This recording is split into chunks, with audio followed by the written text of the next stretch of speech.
Hi, and unfortunately we've got to spend another day away from each other, which is a pity. I'm starting to miss you guys and would like to see you in face to face again. I hope you're all keeping safe and I hope everything is fine. Right, let's continue. Now we are knowing we're getting into biological energy, and the key to a lot of biological energy is the plant. So let's start with the plant material we should be looking at. So today we're going to be looking at the plant cycle and some basics about some parts. When you're answering questions, of course, you need to know the full terminology that we should be using. And today we're going to spend some time doing some work between the plant cycle, starting from seed right through to the adult plant again. So let's start off with some basics. Apologies for the noises in the background. We all know I live out near the airport.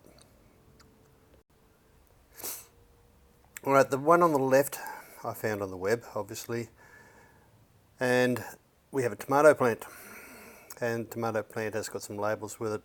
We've got the basic structures of root, stem, leaf, flower, seed, which is inside the fruit, and the fruit itself. And we'll go into these things on the way through, and if you understand this, it makes a lot more sense. One of the first activities we do in the class, of course, is to look at ways of germinating plants, in other words, getting them to grow from the seed and the conditions that are required. Alright, the first major part we're going to look at is the root, and chiefly it's involved in anchoring the plant to the ground. Normally it's ground.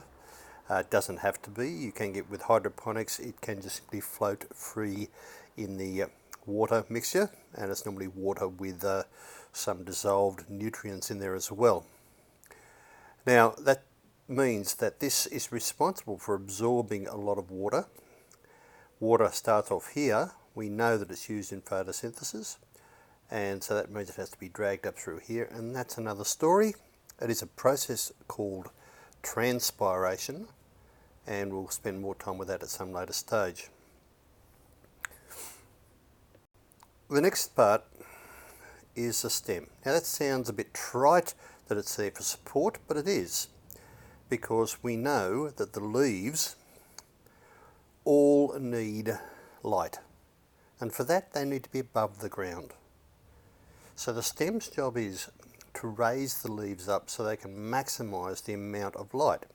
Now believe it or not, when a plant is growing, these stems will radiate from the leaves will radiate from the stem in such a way as to maximize the amount of light they can absorb. So it's not like they'll be underneath each other.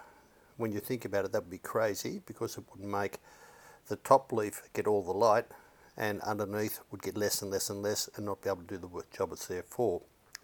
So we actually find that these are not haphazardly separated from the stems, but they do come out in various times and work from there.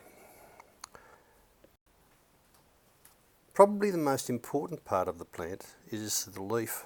Well, the one we're going to consider as most important is the leaf, and it is responsible for photosynthesis, which of course is using light from the sun to make food, and particularly sugars. We'll look at that later. And then of course it's also responsible for gaseous exchange.